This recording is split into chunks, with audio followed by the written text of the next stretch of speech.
6 बजे से 7 बजे तक।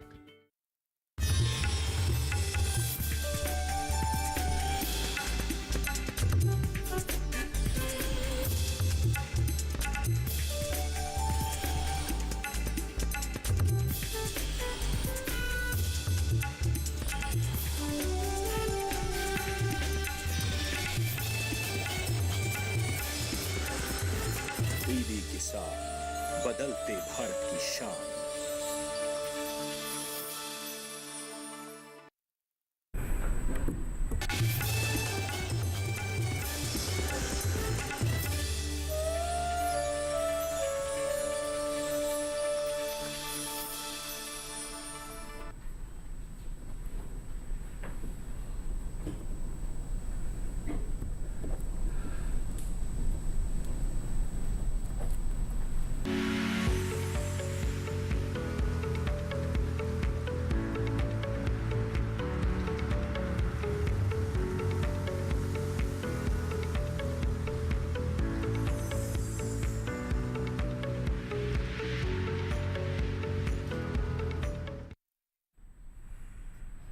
नमस्कार, आप देख रहे हैं दूरदर्शन किसान। कार्यक्रम हेलो किसान में आप सभी का स्वागत है। मैं हूं आपके साथ मोनालिसा।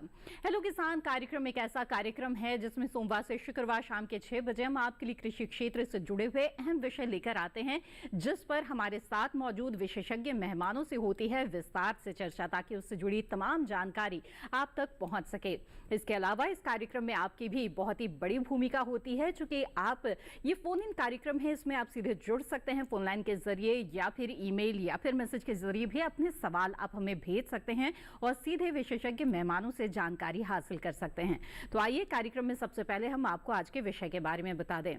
हेलो किसान कार्यक्रम में आज हम जिन विषयों पर विस्तार से बातचीत करेंगे वो है कृषि में सूचना प्रौद्योगिकी का प्रयोग और औषधीय पौधों की खेती। इन दो महत्वपूर्ण विषयों पर विस्तार से बातचीत की जाएगी। इस बीच आप अपने सवाल पूछ सकते हैं। आप हमारा टोल फ्री नंबर नोट कर ले, जिस पर आप कॉल कर सकते हैं। हमारा टोल फ्री नंबर है 1800-113060 और 1800-113061। ये टोल फ्री नंबर है, इसके जरिए आप कॉल कर सकते हैं। बस बातचीत के दौरान इस बात का ध्यान रखना है कि टीवी की आवाज बंद रखनी है और फोन लाइन के जरिए बातचीत करनी है, इससे बातचीत में रुकावट नहीं आएगी। इसके अलावा आपको बता दें कि व्हाट्सएप नंबर के जरिए भी आप अपना जो सवाल है हमें भेज सकते हैं। हमारा व्हाट्सएप नंबर है 8800520717। तो ये व्हाट्सएप नंबर है जिस पर आप अपना सवाल भेज सकते हैं। नाम और स्थान भी जरूर लिखें। इसके साथ ही ईमेल के जरिए भी आप अपने सवाल हम तक पहुंचा सकते हैं। हमारा ईमेल आईडी है hellokisan2015@gmail.com। तो याद रखें, ईमेल भेजने के दौरान या व्हाट्सएप से सवाल भेजने के दौरान अपना नाम और स्थान लिखना न भूलें। बहरहाल आगे बढ़ते हैं। विशेषज्ञ मेहमान हमारे साथ जुड़ चुके हैं, उनका परिचय आपसे करा दें। इस वक्त हमारे साथ डॉक्टर वीना गुप्ता मौजूद हैं। आप प्रधान वैज्ञानिक है NBPJR पूसा नई दिल्ली में। बहुत बहुत स्वागत है आपका। नमस्कार। साथ ही इस वक्त हमारे साथ कार्यक्रम में जुड़ी हुई हैं डॉक्टर उमंग सैनी, सहायक प्रोफेसर, कुमाऊं विश्वविद्यालय नैनीताल उत्तराखंड से। आपका भी बहुत बहुत स्वागत है। तो आइए इस कार्यक्रम में औषधीय पौधों की खेती के बारे में सबसे पहले जानकारी हासिल करते हैं। और डॉक्टर वीना गुप्ता हमें समझाएं कि जो किसान है वो पारंपरिक जो फसलें हैं उनके अलावा अगर औषधीय सगंधीय पौधों की खेती को अपनाते हैं तो उन्हें किस तरह से लाभ हो सकता है और इसका जो बाजार है कितना बड़ा है और क्या पैमाना है इसका। औषधीय पौधों की खेती के लिए किसान भाई जो हैं वो एक बहुत बड़ा बाजार है। आज हिंदुस्तान में नहीं, पूरे वर्ल्ड के अंदर हमारी जो औषधीय पौधे हैं उनकी बहुत मांग बढ़ती जा रही है जी। और इसकी खेती किसान भाई अब जो है बड़े इंटरेस्ट के साथ करना शुरू कर दिया है। लेकिन खेती शुरू करने से पहले कुछ बातों का उनको ध्यान रखना चाहिए, जैसे ज़मीन, जलवायु और जो उनकी आर्थिक क्षमता है उसके हिसाब से ही फसल का जो है वो सही चयन करे जी। और फसल का चयन करने के बाद उसके संबंधित जितनी भी जानकारी है कि अच्छा बीज कहाँ से मिलेगा या उसको कैसे लगाना है, उन्नत खेती कैसी होगी, उसका प्रोसेसिंग कैसे करनी है, ये सब जानकारी भी पहले ही हासिल कर लेनी चाहिए। और बाजार का भी मालूम होना चाहिए। कहीं ऐसा ना हो कि किसान भाई फसल लगा लें और फिर उसको बाजार में कोई मोल ना मिले। बिल्कुल। और अगर किसान भाई, जैसे कि आजकल जैविक खेती का बहुत ज़्यादा प्रचलन हो रहा है जी। अगर हमारे किसान भाई जैविक खेती के बारे में जो है वो करना चाहते हैं जी। तो उसके लिए पंचायत स्तर पर एक सर्टिफिकेट मिलता है। वो सर्टिफिकेट जरूर ले लें, क्योंकि उसको बाजार में दिखाने से आपके जो फसल की कीमत है वो बढ़ सकती है। बिल्कुल। और इसके लिए प्रोसेसिंग जो करते हैं, अगर आप थोड़ी सी वैल्यू एडिशन अपने खेत पर ही कर सकें, जैसे ड्राई पाउडर है, जैसे कालमेघ का है, अगर आप उसको पीस कर पाउडर फॉर्म में पैकिंग करके बेचें तो थोड़ा सा रेट उसका ज़्यादा मिल जाता है। बाकी सबसे ज़्यादा ज़रूरी बात जो इसमें ध्यान रखने योग्य है वो ये है कि जब भी आप बीज खरीदें या कोई भी जानकारी प्राप्त करें तो सरकारी संस्थानों से ही लें, क्योंकि वहाँ से आपको बिल्कुल सही जानकारी प्राप्त होगी। बिल्कुल। तो बिल्कुल औषधीय पौधों की खेती की शुरुआत अगर करना चाहते हैं तो किन किन बातों का ध्यान रखना जरूरी है, ये आपने जाना और इससे काफी मुनाफा जुड़ा हुआ है। खेती किस प्रकार करें, इस पर भी विस्तार से बातचीत करेंगे आज के इस कार्यक्रम के दौरान। आइए उससे पहले नजर डाल लेते हैं इस रिपोर्ट पर।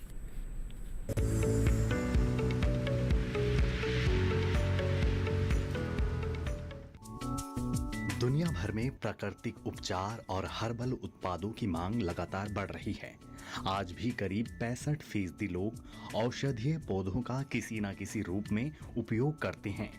कुछ औषधीय पौधों की किस्में सिर्फ भारत में पाई जाती हैं। ऐसे में हमारे पास एक वैश्विक बाजार उपलब्ध है। इसी को गंभीरता से लेते हुए कई किसान पारंपरिक फसलों के साथ औषधीय पौधों की खेती भी कर रहे हैं, जिनमें से लोकप्रिय फसलें हैं अश्वगंधा, गिलोय, भृंगराज, सतावर, मेंथा, मोगरा, तुलसी, घृतकुमारी, ब्राह्मरी, शंखपुष्पी और गूलर। ये फसल अलग अलग सीजन में क्षेत्र विशेष की मिट्टी, जलवायु और पानी की उपलब्धता के हिसाब से लगाई जाती हैं। समसामयिक सस्य क्रियाओं की बात करें तो इस समय मेंथा की फसल 40 से 50 किलो नाइट्रोजन की तीसरी व अंतिम टॉप ड्रेसिंग करें। मेंथा की फसल कटाई 100 से 120 दिनों पर जब पौधों में कलियां बनने लगे तब करें। दूसरी कटाई पहली कटाई के 70 से 80 दिनों पर ही करें। पौधों की कटाई सतह से 4 से 5 सेंटीमीटर ऊपर से करें। इसके अलावा मई में लगाई गई सर्पगंधा तुलसी की नर्सरी में सिंचाई का ध्यान रखें। सरकार औषधीय फसलों की खेती को बढ़ावा देने के लिए लागत का 75% की दर से सब्सिडी भी देती है। जो किसान पहली बार इस खेती को अपना रहे हैं वो राज्य के औषधीय विभाग में संपर्क करके जानकारी और प्रशिक्षण ले सकते हैं।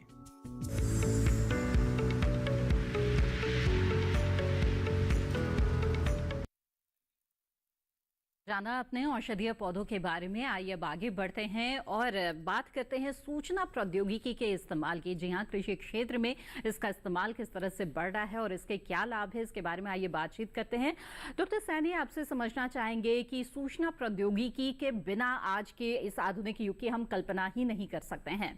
तमाम क्षेत्रों में इसका इस्तेमाल हो रहा है, लेकिन खासतौर पर कृषि की अगर बात की जाए तो किसानों के लिए किस तरह से लाभदायी साबित हो रहा है?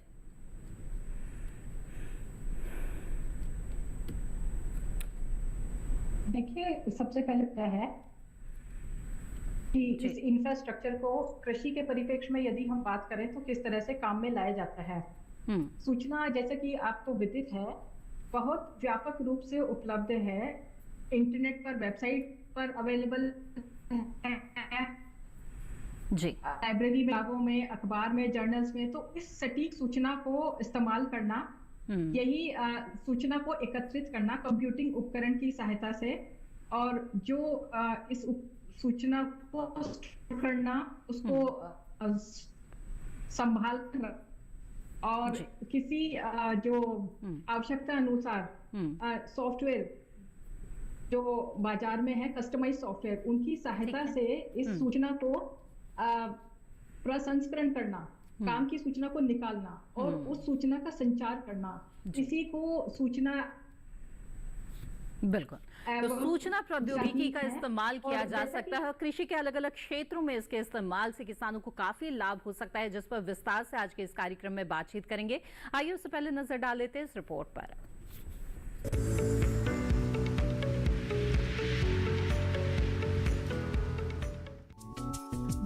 खेती के मायने बदल रहे हैं। खेतों में लगी फसलों की उत्पादन क्षमता बढ़ रही है, क्योंकि अब हमारे किसान भी बदल रहे हैं।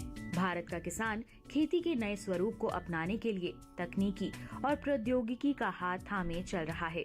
करीब 1 अरब लोगों के हाथों में मोबाइल फोन है, जिनमें हमारे अन्नदाता भी शामिल हैं, जो कृषि और सरकारी योजनाओं की जानकारी घर बैठे देने में अहम भूमिका निभा रहे हैं। साथ ही भारतीय कृषि अनुसंधान संस्थानों और कृषि विज्ञान केंद्रों ने पौधों, पशुओं, इंसान और मशीन के साथ आईसीटी इंटरफेस विकसित करने के लिए एक अद्वितीय शक्ति प्रदान की है।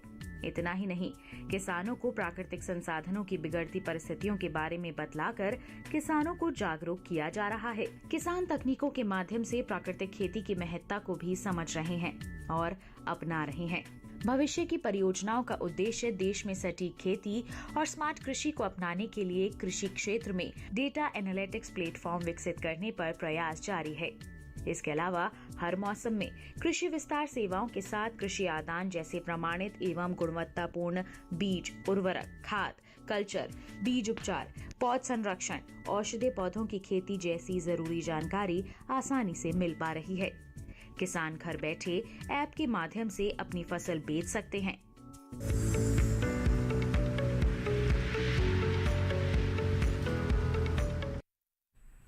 जी हाँ, तो जाना आपने कि कई तरह के मोबाइल ऐप और पोर्टल्स इस वक्त उपलब्ध है, जिससे तरह तरह की जानकारी किसान हासिल कर सकते हैं। विस्तार से इस पर बातचीत करेंगे, लेकिन इस बीच हमारे साथ कार्यक्रम के पहले कॉलर जुड़ गए हैं। आइए उनका सवाल लेते हैं। मध्य प्रदेश से इस वक्त हमारे साथ फोन लाइन पर हैं। विपिन जी, स्वागत है आपका, पूछे अपना सवाल। जी नमस्कार मैम, मैं विपिन सागर से बात कर रहा हूँ। जी बताएं। मेरे 2 सवाल हैं और दोनों विषय पर हैं। जी। पहला सवाल ये था कि हम जैसे चंदन की खेती करना चाहें तो इसको बेचने के लिए या फिर लगाने के लिए क्या सरकार से गवर्नमेंट से अनुमति लेनी पड़ती है या फिर सूचना देनी पड़ती है, क्योंकि हमारे यहाँ चंदन बेचा नहीं जा सकता बिना जानकारी के, तो इसके बारे में जानना था क्या प्रोसेस रहता है। जी। और दूसरा सवाल ये था कि जो सूचना प्रौद्योगिकी के बारे में आज का विषय है, तो मैंने देखा है कि बहुत सारे किसान खेतों में कौन सा बीज बोना है, कौन सी दवाई छिड़काव करनी है, जो प्रमाणित वेबसाइट वगैरह है, अगर जो सरकार द्वारा बताई गई चीजें उन पे नहीं देखते बल्कि गूगल करते हैं, या उसके अनुसार हम इन सब चीजों को कर सकते हैं या नहीं करना चाहिए गूगल के अनुसार। बिल्कुल, आइए जानकारी लेते हैं। पहले डॉक्टर विनय गुप्ता आपसे जानना चाहेंगे, चंदन से जुड़ी हुई जानकारी चाहते थे, तो बताइए क्या है इसके लिए व्यवस्था। हाँ विपिन जी, चंदन की खेती के लिए अब सरकार ने जो है नए आयाम खोल दिए हैं।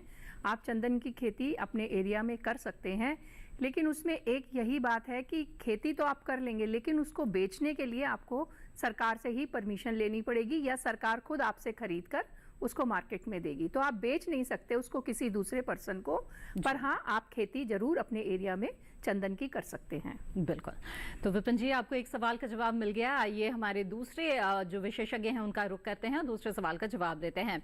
डॉक्टर सैनी बताएं, जैसा कि विपिन जी का सवाल था कि जो किसान हैं उन्हें आदानों से जुड़ी हुई जानकारी चाहिए और इंटरनेट पे तो तमाम जानकारियां उपलब्ध है, तो क्या जो सरकारी पोर्टल्स है उसका ही इस्तेमाल करें या फिर कोई भी सर्च इंजन का इस्तेमाल किया जा सकता है? नहीं, जो भारत सरकार के आधिकारिक वेब पोर्टल हैं उन्हीं से जानकारी प्राप्त करनी चाहिए, मेरा ऐसा मानना है। कुछ वेब पोर्टल आप चाहें तो मैं यहाँ पर बता सकती। जी जरूर। पोर्टल है ये द्वारा लॉन्च किया गया है। इस पर आधिकारिक जानकारी, क्रॉप जो फसल है उनसे संबंधित एडवाइजरीज और जो उनकी फसलों की कीमत है वो पूरी जानकारी आपको मिलेगी। इसके अलावा एग्री मार्केट पोर्टल है, फार्मर्स पोर्टल है, बहुत डीप इसमें जानकारी इस पर उपलब्ध कराई गई है। और इसके अलावा अगर इनको जानकारी प्राप्त करने में कोई अभाव उपलब्ध हो पा रही है, करने में कोई दिक्कत आ रही है, तो किसान कॉल सेंटर पर ये अपनी जानकारी को प्राप्त कर सकते हैं। जी बिल्कुल। तो विपिन जी उम्मीद है आपके सवाल का जवाब मिल गया होगा।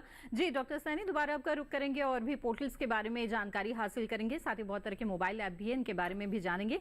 आइए बातचीत को यहाँ पर आगे बढ़ाते हुए औषधीय पौधों के बारे में यहाँ पर कुछ और जानकारियां हासिल करते हैं। डॉक्टर वीना आपसे जानना चाहेंगे कि बताएं हमें कौन कौन से प्रमुख औषधीय पौधे ऐसे हैं जिनके बाजार में बहुत अच्छी मांग रहती है और बहुत हार्डी प्लांट्स होते हैं जिन्हें किसी भी तरह की जलवायु में भी लगाया जा सकता है, आसानी से उगाया जा सकता है, तो ऐसे कुछ सुझाव अगर आप किसानों को देना चाहें। औषधीय पौधे देखो बहुत से वैरायटीज हैं, उसमें बहुत सी स्पीशीज हैं, क्योंकि भारत तो औषधीय पौधों का ही देश रहा है। शुरू से ही हमारे देश में इनका इस्तेमाल होता रहा, चाहे वो चरक हो या सुश्रुत हो।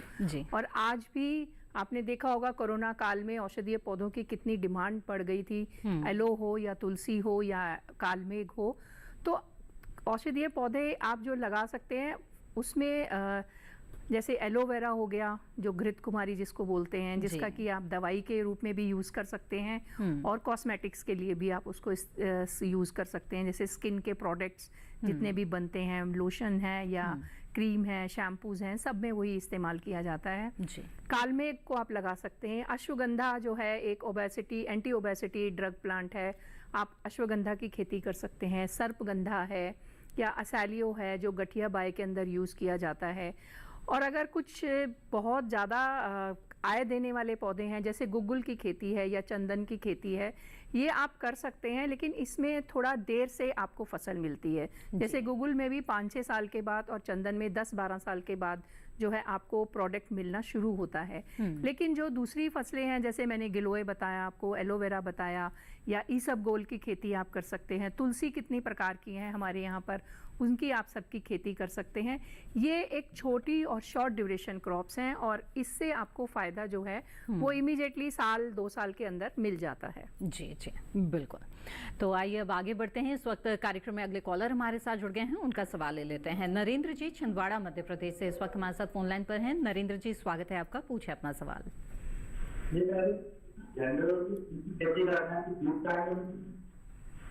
हेलो नरेंद्र जी, आपकी आवाज हमें साफ साफ नहीं मिल पा रही है, कृपया अपना सवाल दोहरा दीजिए।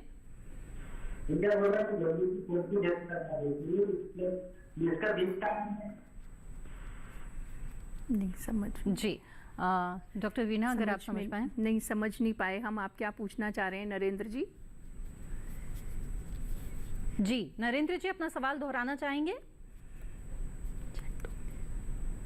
जी जहाँ तक नरेंद्र जी के सवाल का है, वो वो झंडू के फूलों के बारे में जानना चाहते हैं कि कहाँ इसे उगाया जा सकता है और किस तरह से उगाया जा सकता है। नहीं, वो जो प्लांट का नाम बताया वो क्लियर नहीं हो पाया। जी जी चलिए, मध्य प्रदेश के लिए आप कुछ खास सुझाव देना चाहेंगे किसानों को? वहाँ पर कौन कौन से औषधीय पौधों की खेती की जा सकती है? मध्य प्रदेश में आप देखिए सतावर की खेती कर सकते हैं, और आप जो है सफ़ेद मूसली भी लगा सकते हैं, अश्वगंधा लगा सकते हैं वहाँ पर। आपके वहाँ पर जो है वो स्टेट बायोडाइवर्सिटी बोर्ड है और मेडिसिनल प्लांट का बोर्ड भी है वहाँ पर, आप वहाँ से पूरी जानकारी प्राप्त कर सकते हैं। और इसके अलावा जो है वो जबलपुर यूनिवर्सिटी जो उधर है, या जो आपकी कृषि विश्वविद्यालय हैं, KVKs हैं, आप वहाँ से जानकारी लेकर और औषधीय पौधों की खेती कर सकते हैं। बिल्कुल, तो औषधीय पौधों की खेती से बहुत लाभ हो सकता है, क्योंकि सीधे सीधे ये जो पौधे होते हैं इनका भी मांग होती है, और इनका अगर वैल्यू एडिशन यानी मूल्य संवर्धन कर लिया जाए तो बाजार में और भी अच्छी मांग इसकी रहती है और अच्छा मुनाफा इससे आपको हो सकता है। तो इस विषय पर और इसके साथ ही कृषि में सूचना प्रौद्योगिकी के इस्तेमाल पर भी हम बातचीत को जारी रखेंगे, लेकिन फिलहाल कार्यक्रम में वक्त हो गया एक छोटे से ब्रेक का। जल्द हाजिर होंगे, आप बने रहें दूरदर्शन किसान पर।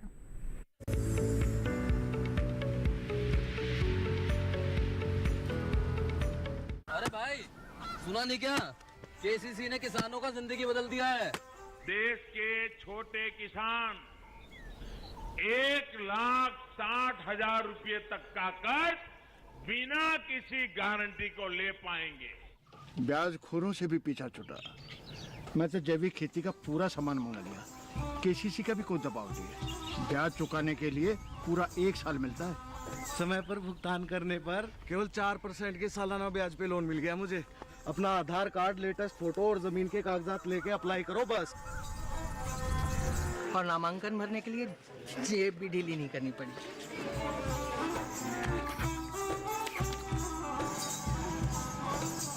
चाचा, उधार चुकाने के 24 घंटे के बाद उतने ही पैसे वापस निकाल सकते हैं। KCC ने किसानों की जिंदगी वाकई बदल दी है। तो आप भी किसान क्रेडिट कार्ड अपनाएं और सहजता से ऋण पाएं।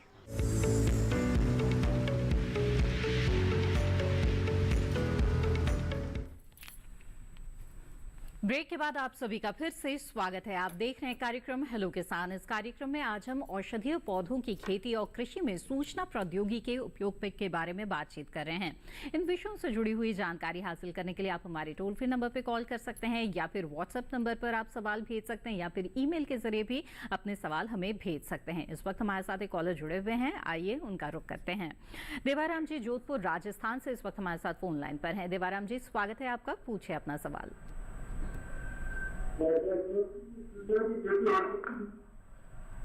जी, राजस्थान में चंदन की खेती हो सकती है या नहीं, ये जानना चाहते हैं। जी जी, आइए जानते हैं। जी डॉक्टर गुप्ता। राजस्थान में चंदन की खेती करने के लिए आपको बहुत सारी चीज़ों का ध्यान रखना पड़ेगा, क्योंकि एक तो पानी की थोड़ी सी कमी है और वहाँ आपको पानी थोड़ा ज़्यादा चाहिएगा उसमें करने के लिए। और उसके लिए कुछ पौधे ऐसे चंदन की खेती के लिए होस्ट प्लांट लगाने पड़ते हैं जो शायद आपके एरिया में सरवाइव ना कर पाएँ।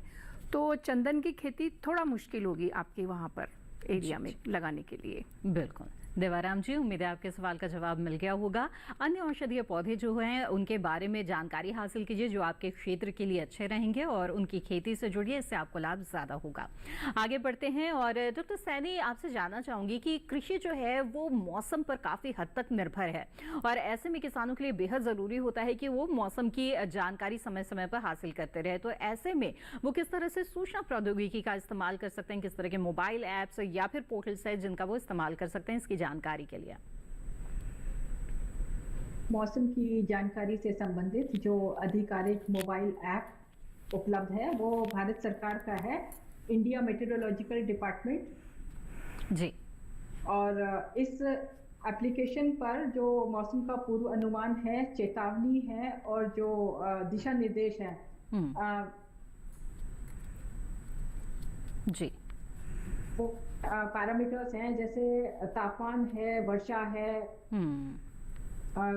हवा की गति है, ह्यूमिडिटी है, इन सब के बारे में वहाँ पर प्रॉपर जानकारी जी जी भी है। लेकिन आधिकारिक ऐप इंडिया मेट्रोलॉजिकल डिपार्टमेंट का ही है जी, यानी कि जो भारत मौसम विज्ञान विभाग है उसका ऐप है, जो आधिकारिक ऐप है, इसके जरिए आप जानकारी हासिल कर सकते हैं मौसम से जुड़ी हुई। आगे बढ़ते हैं और व्हाट्सएप पर भी हमें सवाल भेजा गया है, उन सवालों को यहाँ पे शामिल करते हैं। तजबार सिंह नेगी जी ने सवाल भेजा है उत्तर प्रदेश से और इनका कहना है कि एक आंवले का पौधा इन्होंने लगाया है, 5 साल का हो चुका है पौधा, लेकिन उसमें फल नहीं आ रहे हैं, तो क्या उपाय अपनाएं? जी डॉक्टर गुप्ता, क्या सुझाव देना चाहेंगे आप इन्हें? आंवले का पौधा आपने एक ही लगाया है, आप 3-4 पौधे लगाइए तो उसमें फल थोड़े ज़्यादा आएंगे, क्योंकि जब इसमें फ्लावर बनता है और जब पॉलिनेशन होता है तो क्रॉस पॉलिनेशन के लिए आपको एक अच्छा मैकेनिज्म चाहिए। तो एक सिंगल प्लांट लगाने से कम फल बनेगा क्योंकि उसमें क्रॉस पॉलिनेशन नहीं होता, पॉलिनेशन का परसेंटेज बहुत कम होता है। लेकिन अगर आप 5-6 पौधे लगाएंगे तो उसमें फल ज़रूर आएंगे, क्योंकि आपको पता है कि जब फलों के जो होते हैं वो बाग लगाए जाते हैं, बाग में तो अनगिनत पेड़ होते हैं तो पॉलिनेशन अपने आप हो जाता है। इसीलिए आंवले का जो है आपको मैं यही बताना चाहूँगी कि आप 4-5 पौधे लगाएं तो आपको फल ज़रूर मिलेगा उसमें जी। आइए अब आगे बढ़ते हैं। इस वक्त हमारे साथ एक कॉलर जुड़ गए हैं, उनका सवाल ले लेते हैं। सुखदेव जी हरियाणा से इस वक्त हमारे साथ फोन लाइन पर जुड़े हुए हैं। सुखदेव जी स्वागत है आपका, पूछे अपना सवाल। हाँ जी मैम, मेरा सवाल ये है, मैं कुरुक्षेत्र के हरियाणा से हूँ, तो यहाँ के मौसम के हिसाब से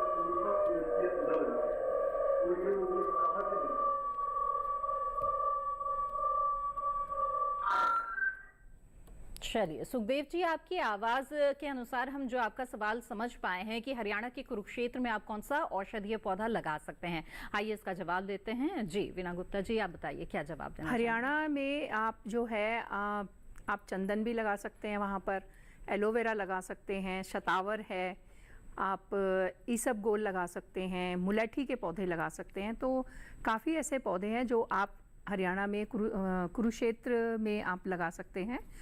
और इसके लिए अगर आपको जानकारी चाहिए हो तो आपका जो ये हिसार में कृषि विश्वविद्यालय है चौधरी आपका, वहाँ से आप पूरी इन्फॉर्मेशन ले सकते हैं या फिर आप जो है information national medicinal plant board जो है वहाँ से भी आप पूरी जानकारी प्राप्त कर सकते हैं कि आपके इलाके में कौन से प्लांट्स अच्छे चलेंगे और इन प्लांट्स के बीज आपको कहाँ से मिल पाएंगे और किस तरह से उनकी उन्नत खेती की जा सकती है।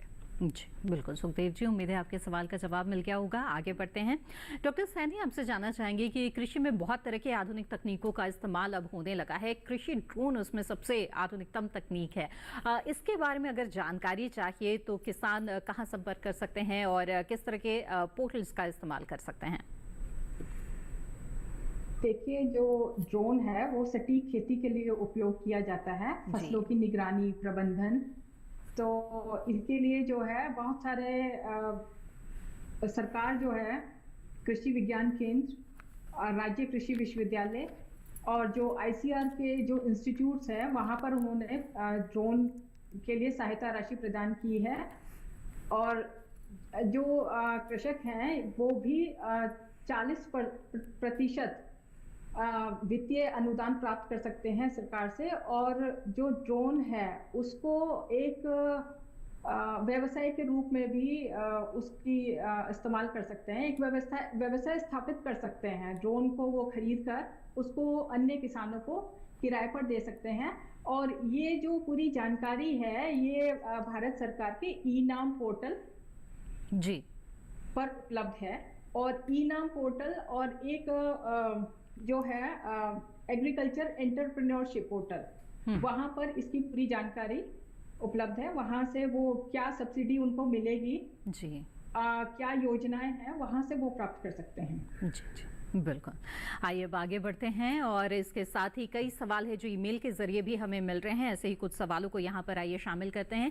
रजत चौरसिया जी ने सवाल भेजा है और ये कह रहे हैं कि गिव इन्फॉर्मेशन अबाउट स्टीविया और मीठी तुलसी, यानी कि स्टीविया जिसे मीठी तुलसी भी कहा जाता है, इसके बारे में जानकारी चाहते हैं। तो डॉक्टर गुप्ता बताएं।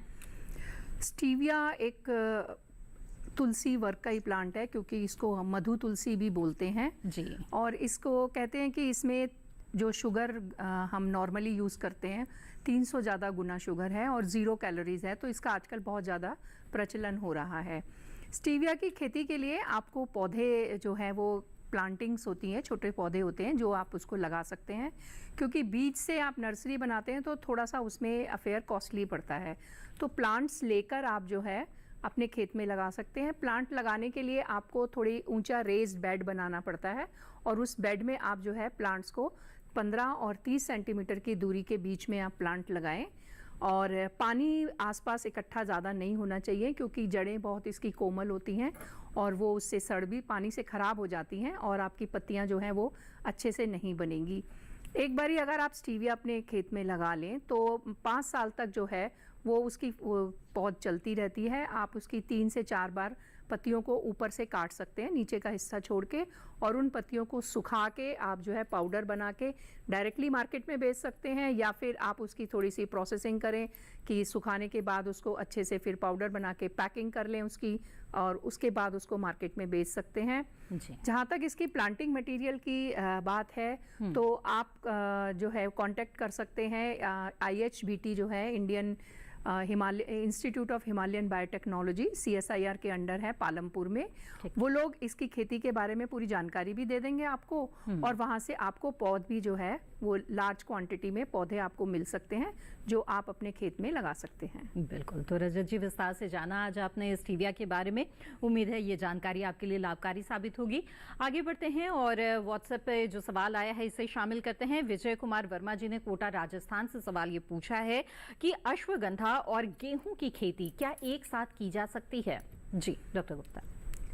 अश्वगंधा और गेहूं की खेती एक साथ थोड़ी नामुमकिन है, क्योंकि अश्वगंधा की जो जड़ें हैं वो आपको यूज़ करनी होती हैं और आपको पूरा पौधा उखाड़ना पड़ता है, और जो प्लांटिंग सीजन है वो ऑलमोस्ट दोनों का उसी टाइम के अंदर ही जो है ना वो ग्रोथ होती है। जैसे नवंबर में आपका, अक्टूबर नवंबर में आप अपना गेहूं लगाएंगे, और ये जो लगती है क्रॉप ये आपकी लगेगी जून जुलाई के अंदर। उस टाइम से नवंबर तक आपकी जड़ें बननी शुरू होती हैं। तो जो एक कंपटीशन 2 प्लांट्स के बीच में होगा, उस वजह से दोनों ही प्लांट्स जो हैं वो पूरी तरह से न्यूट्रिशन नहीं पाएंगे उनको। तो हम यही सजेस्ट करेंगे कि उन दोनों को मिक्स ना किया जाए, आप गेहूं अलग लगाएं और अश्वगंधा अलग लगाएं। बिल्कुल। तो विजय जी, उम्मीद है आपके सवाल का जवाब मिल गया होगा कि अलग अलग इनकी खेती करें, गेहूं की और अश्वगंधा की एक साथ करने से बचें। आगे बढ़ते हैं और डॉक्टर सैनी, आपसे जानना चाहूंगी कि कृषि के क्षेत्र में हम देख रहे हैं कि बहुत सारे उद्यमी इस क्षेत्र में आने लगे हैं और कृषि स्टार्टअप्स का इन दिनों बोलबाला नजर आ रहा है।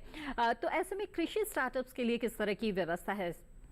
जी कृषि एंटरप्रेन्योर और जो कृषि स्टार्टअप की आप जो बात कर रहे हैं, ये है पूरी जानकारी agrimachinery.nic.in पर उपलब्ध है।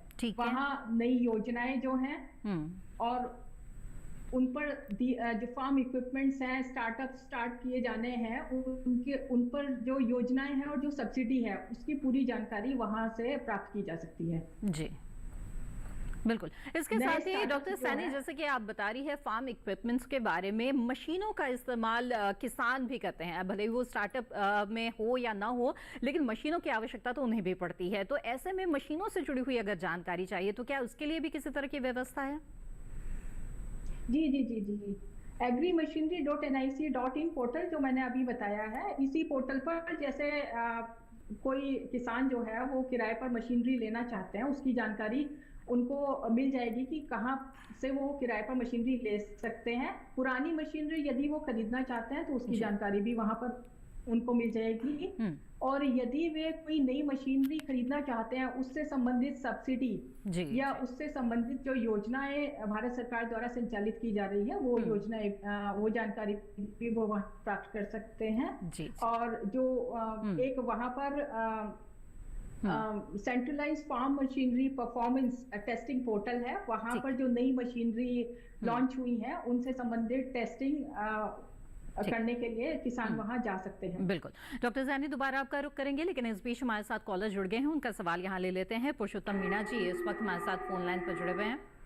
पुरुषोत्तम जी, स्वागत है आपका, पूछिए अपना सवाल।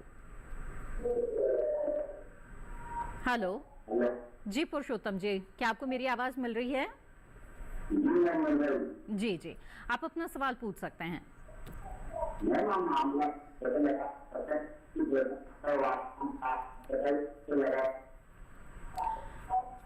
जी पुरुषोत्तम जी, आप आंवले की खेती करना चाहते हैं? ठीक है, आइए इसके बारे में जानते हैं। जी डॉक्टर गुप्ता बताएं। आंवले की खेती के लिए जो है इसकी पौध मिलती है, तो इसका आपको, जैसे मैंने अभी पहले भी किसी ने पूछा तो बताया कि इसका बाग लगाना पड़ता है। तो इसके लिए आप जो है बीज जो है हमारे जो यहाँ पर एक इंस्टीट्यूट है आनंद में है, एक तो DMAPR आनंद, वहाँ से आप अच्छे पौधे इसके प्राप्त कर सकते हैं। क्योंकि बीज जो है इसका बीज से थोड़ा सा डिफ़िकल्ट होता है प्लांट को रेज करना, तो आप प्लांट कटिंग्स या प्लांट का जो पूरा पौध है वो वहाँ से प्राप्त कर सकते हैं आंवले का। नहीं तो आपके जो ये अयोध्या में NDUAT पहले इंस्टीट्यूट है एक हमारा ICR का, वहाँ पर उन्होंने आंवले की कई प्रकार की अच्छी प्रजातियों का डेवलपमेंट किया है और जिनमें फल भी ज़्यादा लगते हैं और बड़े फल लगते हैं। तो आप वहाँ से जाकर भी आप अपने लिए पौध वहाँ से प्राप्त कर सकते हैं। जी बिल्कुल पुरुषोत्तम जी, उम्मीद है आपके सवाल का जवाब आपको मिल गया होगा और पूरी जानकारी से आपको लाभ भी जरूर होगा। आगे बढ़ते हैं यहाँ पर और कुछ और यहाँ पे सवालों को शामिल करते हैं। ईमेल के जरिए भी कई सवाल हमें यहाँ पर मिल रहे हैं, तो ऐसे कुछ सवालों को लेते हैं। चंदन की खेती से जुड़ा हुआ एक और सवाल है जो कि रजनीश रंजन जी ने पूछा है। उन्होंने क्या सवाल पूछा है और इसका क्या जवाब है चंदन की खेती के बारे में, इसके पर विस्तार से बातचीत करेंगे आगे, लेकिन फिलहाल कार्यक्रम में वक्त हो गया है एक और छोटे से ब्रेक का। जल्द हाजिर होंगे, आप बने रहें दूरदर्शन किसान पर।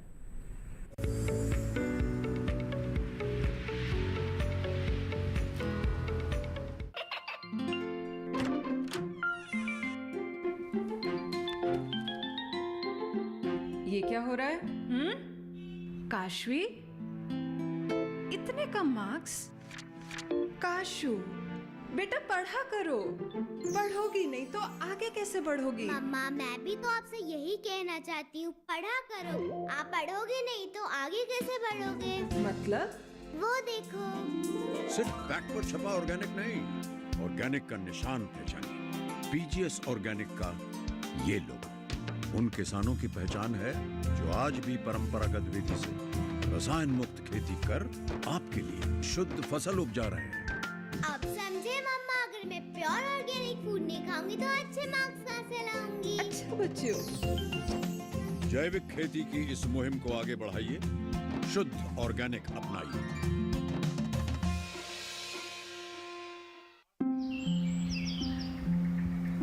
अरे अरे अरे अरे, क्या कर रहा है?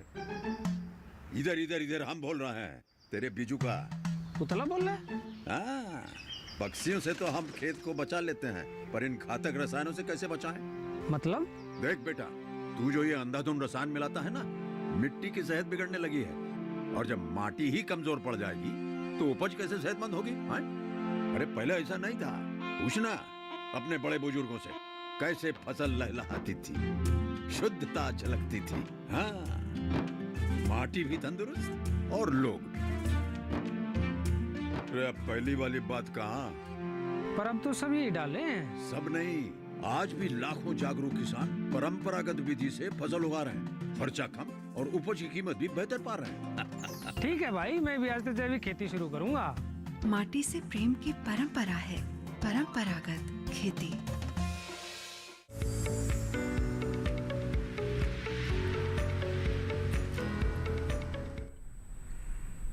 ब्रेक के बाद आप सभी का फिर से स्वागत है। आप देख रहे हैं कार्यक्रम हेलो किसान। इस कार्यक्रम में आज हम बात कर रहे हैं औषधीय पौधों की खेती के बारे में। इसके साथ ही कृषि में सूचना प्रौद्योगिकी का इस्तेमाल किस तरह से किया जा सकता है, इसके बारे में भी हमारी बातचीत जारी है। इन विषयों से जुड़े हुए सवाल पूछने के लिए आप हमारे टोल फ्री नंबर पर कॉल कर सकते हैं 1800-113060 या 1800-113061 पर। इसके अलावा व्हाट्सएप के जरिए भी आप अपना सवाल भेज सकते हैं। हमारा व्हाट्सएप नंबर है 8800-520-717। इसके अलावा ईमेल के जरिए भी आप सवाल भेज सकते हैं। ईमेल आईडी है hellokisan2015@gmail.com। और इसके साथ ही सोशल मीडिया के अलग अलग प्लेटफॉर्म्स के माध्यम से भी, यानी कि ट्विटर, इंस्टाग्राम या फेसबुक के माध्यम से भी आप अपने सवाल भेज सकते हैं। तो आइए सवालों को शामिल करते हैं। जैसे कि ब्रेक पर जाने से पहले आपको बताया हमने कि चंदन की खेती से जुड़ा हुआ एक अहम सवाल आया है और रजनीश रंजन जी ने सवाल भेजा है खगड़िया, बिहार से। ये जानना चाहते हैं कि चंदन की खेती करने के लिए राज्य या केंद्र सरकार में कहां संपर्क करना होगा। जी डॉक्टर गुप्ता बताएं। चंदन की खेती के लिए राज्य सरकार में आपके जहाँ जो स्टेट बायोडाइवर्सिटी बोर्ड है या जो स्टेट मेडिसिनल प्लांट बोर्ड है, आप उनके अधिकारियों से जाके बात करें तो वो आपको अच्छी गाइडेंस देंगे।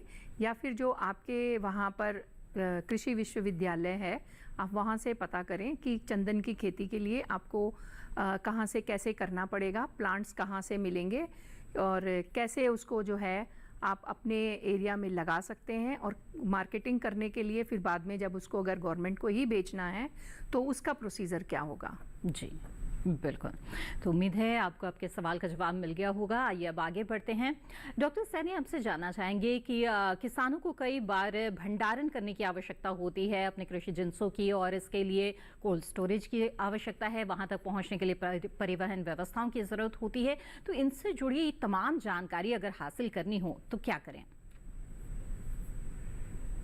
देखिए, ये सप्लाई चेन मैनेजमेंट से जुड़ा हुआ विषय है। जी जी। इसके लिए ministry of food processing industry का पोर्टल है संपदा पोर्टल, जी, जिसमें प्रधानमंत्री किसान संपदा योजना की पूरी जानकारी उपलब्ध कराई गई है। इसमें किसान के द्वार से रिटेल आउटलेट्स तक किस प्रकार कुशल आपूर्ति संख्या प्रबंधन करके खाद्य प्रसंस्करण के क्षेत्र में बेटर रिटर्न्स और किसानों की आय को दुगना करने संबंधी जो योजनाएं हैं और सब्सिडी है, कोल्ड चेन वैल्यू एडिशन और खाद्य परीक्षण प्रयोगशालाओं को स्थापित करने संबंधी योजनाएं और सब्सिडी, ये सब जानकारी वहां पर उपलब्ध है। और जो लॉजिस्टिक्स की बात आपने कही है, वो ई नाम पोर्टल है। ये बहुत ही अच्छा पोर्टल है। इस पर बहुत ज्यादा वाइड स्प्रेड जानकारी उपलब्ध है। वहां पर ई नाम लॉजिस्टिक्स एक टैब है, उसको अगर किसान भाई विजिट करेंगे तो उस पोर्टल पर दी हुई लिंक, वहां पर जो प्राइवेट प्लेयर्स हैं उनके नाम दिए गए हैं।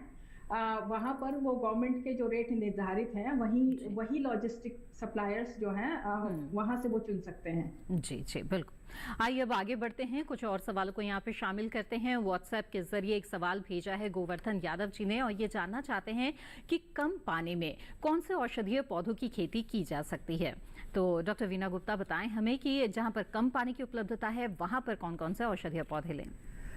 कम पानी के जो इलाके हैं उसमें सबसे बढ़िया तो आप एलोवेरा लगा सकते हैं, जिससे पानी की बहुत ही कम ज़रूरत होती है जी। और इसके अलावा आप मुलेठी भी लगा सकते हैं, क्योंकि उसको भी पानी थोड़ा कम ही चाहिए, जड़ें होती हैं उसकी, तो ज़्यादा पानी में वो ख़राब हो जाती हैं। ये 2 पौधे ऐसे हैं जो आप कम पानी के अंदर अपने इलाके में लगा सकते हैं। जी।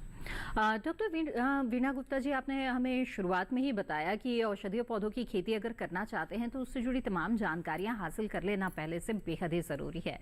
तो ऐसे में ट्रेनिंग की व्यवस्था कहाँ पर उपलब्ध है और कहाँ पर किसान प्रशिक्षण इसका प्राप्त कर सकते हैं? औषधीय पौधों के लिए अभी सरकार ने काफ़ी सारे इंस्टीट्यूट्स हैं जो सरकारी इंस्टीट्यूट्स हैं, वहाँ पर इनके कल्टीवेशन से रिलेटेड या इसकी प्रोसेसिंग से रिलेटेड सभी जानकारी और ट्रेनिंग देने का प्रावधान किया है।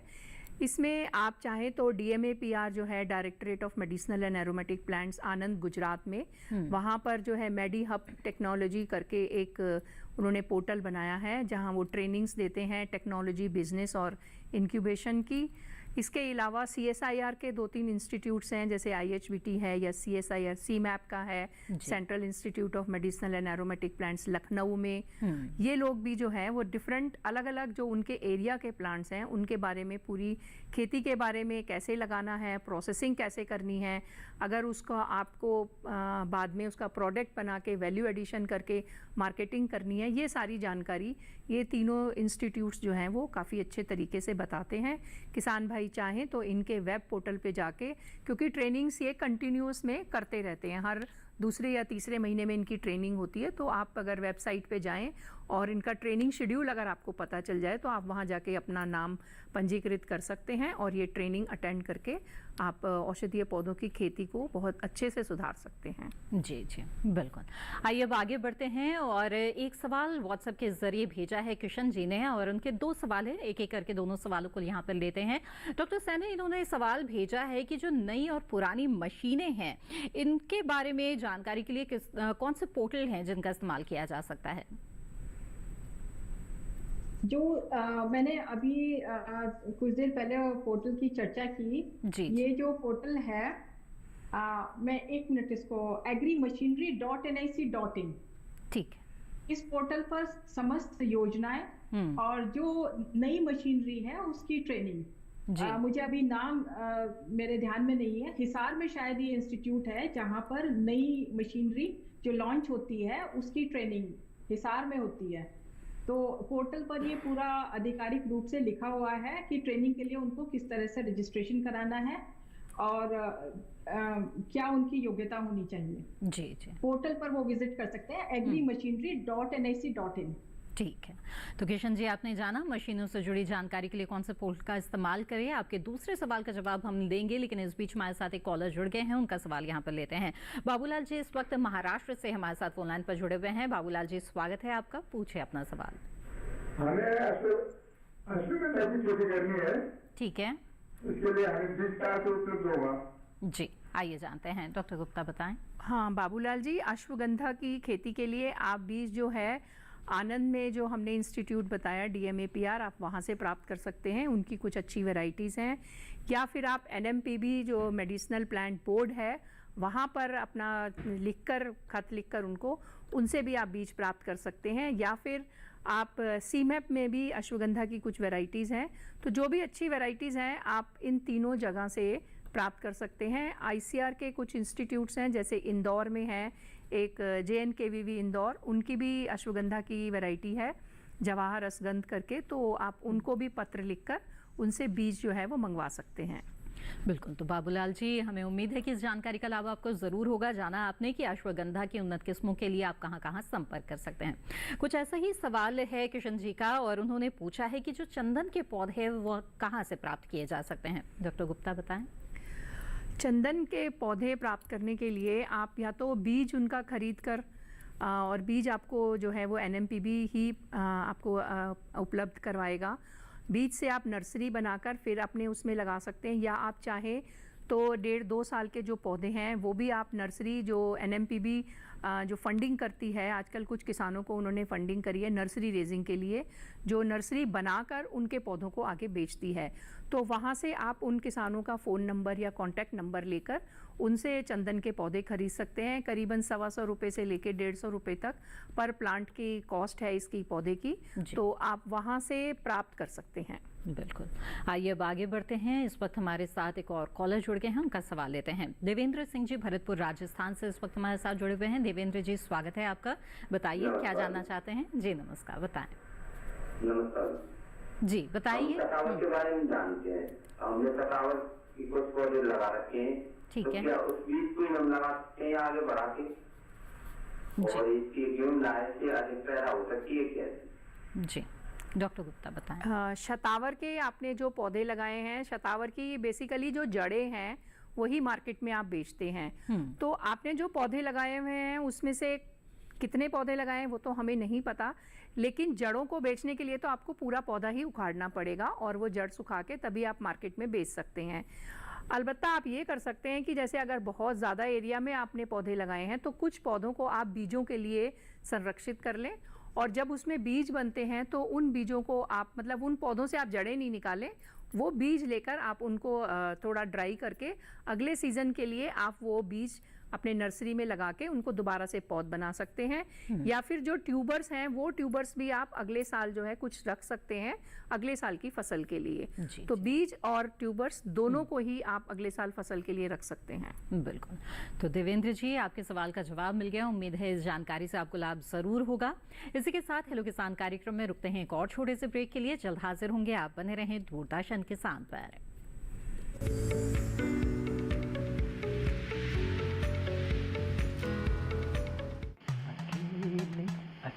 अरे वाह भैया, अकेले अकेले। अरे तू भी ले, पर खाएगा कैसे? मैं ऑर्गेनिक खेती की बात कर रहा रे बेटे। अकेले अकेले खेती कब तक करेगा? मतलब गांव में 20-25 किसानों का समूह बना के पंजीकरण करवा ले, फिर सरकारी ट्रेनिंग भी मिलेगी और मुफ्त जैविक बीज खाद भी। फिर पीजीएस ऑर्गेनिक की सरकारी मोहर के साथ तेरी उपज आकर्षक पैक में पहुंचेगी बड़े बाजार तक। अच्छा? हाँ। अरे भाई कहाँ चल दिया? सबको साथ लाने, आमदनी बढ़ाने। तो किसान भाई समझ गए ना, साथ मिलकर ऑर्गेनिक खेती कीजिए, अपनी परंपरा को आगे बढ़ाइए, ज्यादा मुनाफा कमाइए। माटी से प्रेम की परंपरा है, परंपरागत खेती।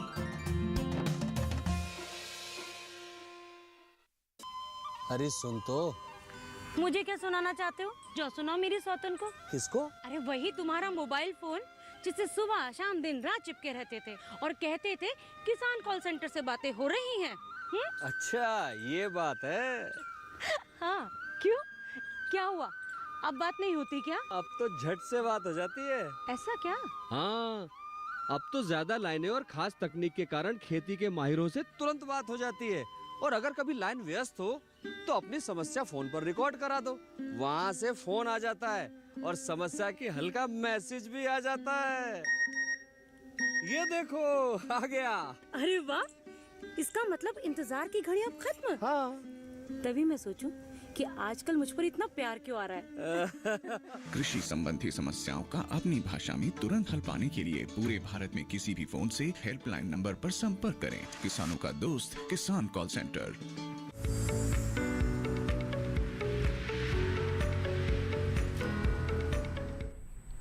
ब्रेक के बाद आप सभी का फिर से स्वागत है। आप देख रहे हैं कार्यक्रम हेलो किसान। हेलो किसान कार्यक्रम में आज हम औषधीय पौधों के बारे में और साथ ही कृषि क्षेत्र में सूचना प्रौद्योगिकी की भूमिका के बारे में बातचीत कर रहे हैं। इन विषयों से जुड़ी हुई जानकारी के लिए आप हमारे टोल फ्री नंबर पर कॉल कर सकते हैं या फिर व्हाट्सएप नंबर पर या ईमेल आईडी के जरिए भी अपने सवाल हमें भेज सकते हैं। आइए कुछ सवालों को यहाँ पर शामिल करते हैं। और व्हाट्सएप नंबर पर एक सवाल भेजा है हमें कैलाश जी ने फरीदाबाद हरियाणा से, और वो जानना चाहते हैं कि अश्वगंधा की खेती के दौरान किन किन बातों का ध्यान रखना जरूरी है। जी डॉक्टर गुप्ता बताएं हमें। अश्वगंधा की खेती के दौरान वैसे तो मेडिसिनल प्लांट्स में कोई बीमारी या कुछ नहीं लगती है, लेकिन कभी कभी पत्तियों के ऊपर कुछ काले से धब्बे से आ जाते हैं, तो उसके लिए जो है आपको थोड़ा सा ध्यान रखना पड़ेगा। पानी आपके खेत में अगर आ गया तो अश्वगंधा की जड़ें जो हैं वो ख़राब हो सकती हैं, तो पानी का जमाव आपके खेत में ना हो। और इसके लिए आप जो है पत्तियों का जो रोग है उसके लिए आप डाइथेन 45 का स्प्रे कर सकते हैं उसको बचाने के लिए। बाकी तो अश्वगंधा आपकी बड़ी लंबी मतलब 1.5 साल की फसल है, और जो इसकी जड़ें हैं उसको जब आप हार्वेस्ट करते हैं तो उनको हार्वेस्ट करने के बाद उनका जो वर्गीकरण है, जो डिफरेंट कैटेगरीज़ हैं इसमें, क्योंकि हर कैटेगरी का रेट अलग अलग होता है, तो उस टाइम हार्वेस्टिंग के टाइम पे जब आप जड़ें निकालते हैं और उनको सुखाते हैं तब थोड़ी सी आपको स्किल चाहिए कि किस तरह से आप उनका वर्गीकरण करें और अपने उनका जो है मूल्य आपको मार्केट में ज़्यादा मिल सके। जी, तो कैलाश जी, जाना आपने कुछ खास बातें अश्वगंधा की खेती से जुड़ी हुई। आइए अब आगे बढ़ते हैं। डॉक्टर सैनी, आपसे जानना चाहेंगे कि आपने जैसे कि बताया कृषि के कई क्षेत्र हैं जिनसे जुड़ी हुई जानकारी वो जो डिजिटल प्लेटफॉर्म्स इनके जरिए हासिल कर सकते हैं, तो ऐसे में कृषि क्षेत्र में सूचना प्रौद्योगिकी का जो इस्तेमाल है इसे बढ़ावा देने के लिए सरकार की तरफ से किस तरह की योजनाएं या कार्यक्रम चलाए जा रहे हैं? सरकार की ओर से सबसे ज़्यादा जो आजकल बल दिया जा रहा है वो ड्रोन के उपयोग पर दिया जा रहा है जी। सटीक खेती, जैसा कि मैंने पहला भी उसके बारे में बताया था, सटीक खेती जिसमें हम जो मृदा है उसमें मॉइस्चर लेवल कितना है, कीटों का प्रकोप कहाँ पर है और जो माइक्रो न्यूट्रिएंट्स हैं उनकी कहाँ कमी है, तो IoT based sensor based devices जो हैं उनका जो प्रचलन है वो बहुत ज़्यादा है, उसी पर सरकार द्वारा बल दिया जा रहा है। जी जी, बिल्कुल। आपका दोबारा रुक करेंगे डॉक्टर सैनी, यहाँ पर आगे बढ़ेंगे और कुछ सवाल यहाँ पर आ रहे हैं हमारे पास लगातार, उन सवालों को यहाँ कार्यक्रम में शामिल करते हैं। ये व्हाट्सएप के जरिए सवाल भेजा है राजा शुक्ला जी ने दमोह मध्य प्रदेश से, और ये जानना चाहते हैं कि एलोवेरा की फसल मध्य प्रदेश में कहाँ बेचे और इसकी कैसी कीमत होती है? जी, एलोवेरा की फसल आप मध्य प्रदेश में, अगर आपके आसपास कोई फार्मास्यूटिकल कंपनी है या कोई कॉस्मेटिक्स बनाने वाली कंपनी है, आप उनसे बात कर सकते हो, या कोई औषधीय पौधों की मंडी हो तो वहाँ जो इनकी पत्तियाँ हैं वो आप उधर बेच सकते हैं, क्योंकि इसमें एक तो आप पत्तियाँ डायरेक्टली जो दवाई बनती है, एलोइन कंटेंट जो होता है उसके लिए आप फार्मास्यूटिकल कंपनीज़ को कांटेक्ट करें, और जो इसमें जेल होती है वो कॉस्मेटिक्स के लिए यूज़ होती है जी। और इसके लिए एलोवेरा के लिए आपको जो दूसरा क्या पूछा था मुझे ध्यान उसकी कीमत जानना चाहते हैं, बाजार में इसकी किस तरह की कीमत उसमें डिपेंड करती है, आपका मटेरियल जो है वो कितनी, उसकी क्वालिटी कितनी अच्छी है जी। उसके ऊपर डिपेंड करती है। अदरवाइज इसमें 100 रुपए से लेके 200 रुपए प्रति किलो जो है वो पत्तियां इनकी बिक जाती हैं और मूल्य संवर्धन इसमें कर लिया जाए तो मूल्य संवर्धन के लिए इसमें यही है कि आपको या तो जेल निकालनी पड़ेगी, उसके लिए आपको प्रोसेसिंग यूनिट जो है वो, क्योंकि जेल क्वांटिटी इसकी जो है वो स्टेबल नहीं होती है, पानी बहुत जल्दी छोड़ देती है, तो वो प्रोसेसिंग के लिए आपको थोड़ा ज़्यादा इन्वेस्ट करना पड़ेगा। अगर आप नहीं करना चाहते हैं तो जो फ्रेश लीव्स हैं उनको आप डायरेक्टली मार्केट में बेच सकते हैं। जी बिल्कुल। तो जाना आपने कि किस तरह से जो एलोवेरा है उसकी खेती से आपको काफ़ी मुनाफा हो सकता है। आगे बढ़ते हैं और डॉक्टर सैनी आपसे जानना चाहेंगे कि सरकार द्वारा किए जा रहे प्रयासों के बारे में हम यहाँ पर चर्चा कर रहे थे। डिजिटल एग्रीकल्चर मिशन जो है इसके बारे में आपसे समझना चाहेंगे, क्या है ये? जी, डिजिटल कृषि मिशन या एग्रीकल्चर मिशन ये सितंबर 2021 में कृषि और किसान कल्याण मंत्रालय द्वारा इसको शुरू किया गया था। ये जो प्राइवेट कंपनीज हैं या यूं कहें कि मल्टीनेशनल कंपनीज हैं, जैसे हमारा सिस्को है, निंजा कार्ट या जियो प्लेटफॉर्म, ITC जो हमारी कंपनी है, इन कंपनीज के साथ भारत सरकार द्वारा समझौता किया गया है और जिसमें कि 1000 से अधिक कृषि तकनीक से संबंधित स्टार्टअप को गति दी गई है, प्रोत्साहित किया गया है स्टार्टअप्स को। और जैसा कि मैंने आपको पहले भी बताया, कृत्रिम बुद्धिमत्ता, ब्लॉकचेन, ये कुछ कंप्यूटिंग टेक्निक्स हैं, रिमोट सेंसिंग, रोबोट्स और ड्रोन, इन अत्याधुनिक तकनीकों को इस्तेमाल करके एक प्लेटफॉर्म बनाने की लिए प्राइवेट कंपनी से, IBM है जैसे, उनसे समझौता किया गया है ताकि कृषकों को बेहतर तरीके से जलवायु परिवर्तन, उससे होने वाले फसलों को नुकसान से बचाया जा सके, मौसम के पूर्व अनुमान को देखा जा सके, बीमारी के प्रकोप से बचाया जा सके और सटीक निर्णय लिया जा सके ताकि किसान जो है वो उनका सही समय पर सही निर्णय ले पाए। बिल्कुल डॉक्टर सैनी, आप लगातार हमारे साथ जुड़ी रही और बहुत ही अहम जानकारियां आपने दी। आपका बहुत बहुत धन्यवाद हमारे साथ जुड़ने के लिए। धन्यवाद, नमस्कार।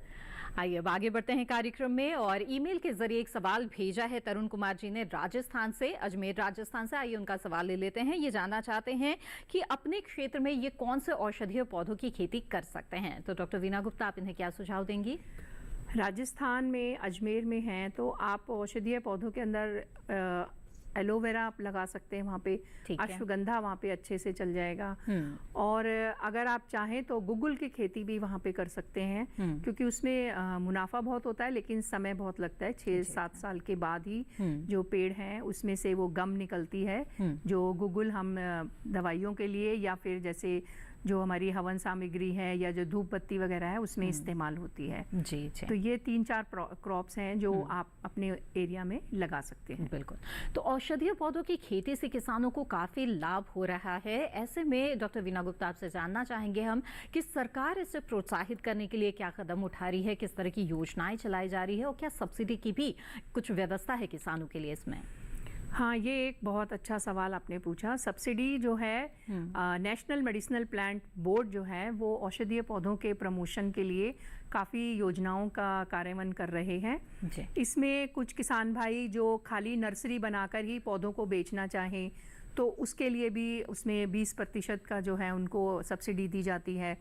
या जैसे किसानों के लिए उनको इंफ्रास्ट्रक्चर कुछ डेवलप करना है और अपनी खेती बाड़ी के कुछ इक्विपमेंट्स खरीद रहे हैं, उसके लिए अलग से सब्सिडी है। इवन आपके जो औषधीय पौधों के खेती करने के लिए भी कुछ पौधे ऐसे हैं जिसमें आपको लागत बहुत ज़्यादा आती है और बहुत देर में फल मिलता है, उसका प्रोडक्शन ज़्यादा देर में होता है।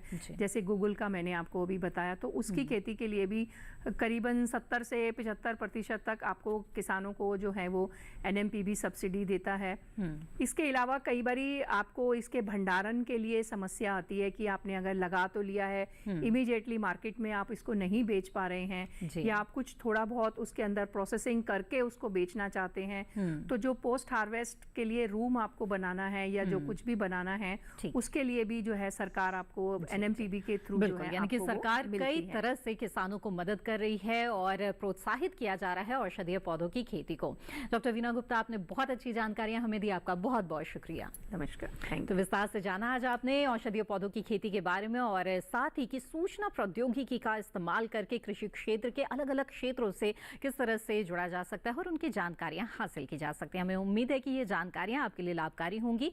आगे बढ़ते हैं और अगले विषय के बारे में आपको बता दें। हेलो किसान कार्यक्रम में जो अगला विषय रहेगा चर्चा का वो आपको बता देते हैं, वो है फसलों में जैविक उर्वरकों का प्रयोग और इसके साथ ही बात होगी मोटे अनाज की खेती एवं मूल्य संवर्धन के बारे में। इन विषयों से जुड़े हुए सवाल आप हमें भेज सकते हैं। आप ईमेल के माध्यम से अपना सवाल हम तक पहुंचा सकते हैं। हमारा ईमेल आईडी नोट कर लें, hellokisan2015@gmail.com।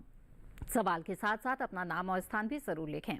इसके अलावा सोशल मीडिया के अलग अलग प्लेटफॉर्म्स के माध्यम से भी आप हमारे साथ जुड़े रह सकते हैं। Facebook, Instagram, Twitter handle TV screen पर फ्लैश किए जा रहे हैं। इनसे कार्यक्रम से जुड़ी जानकारी भी मिलती रहेगी और आप अपने सवाल और विचार भी हमें भेज सकते हैं। इसके अलावा आपको बता दें कि हेलो किसान कार्यक्रम के जो कॉल सेंटर नंबर है उस पर भी आप कॉल कर सकते हैं। टोल फ्री नंबर है 1800-113-060। सोमवार से शनिवार सुबह 6 बजे से रात 10 बजे के बीच कॉल करके आप अपने सवाल दर्ज करा सकते हैं। इसके अलावा आपको बता दें कि जानकारियों से भरपूर हेलो किसान कार्यक्रम को आप दूरदर्शन किसान के यूट्यूब चैनल पर भी देख सकते हैं और सभी जानकारियां दोबारा हासिल कर सकते हैं। इसके लिए टीवी स्क्रीन पर दिखाए जा रहे इस QR कोड को स्कैन करें। इसी के साथ हेलो किसान की आज की कड़ी में बस इतना ही। फिर हाजिर होंगे लेकर महत्वपूर्ण जानकारियां। तब तक के लिए दीजिए इजाजत। आप बने रहें दूरदर्शन किसान पर। नमस्कार।